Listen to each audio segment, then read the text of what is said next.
अयोध्या में जन्मे श्री राम की मथुरा में कौन हैया जी जन्मे है।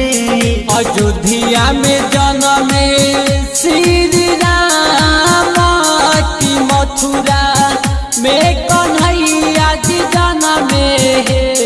अयोध्या में जन्मे श्री राम की मथुरा में कौन हैया जी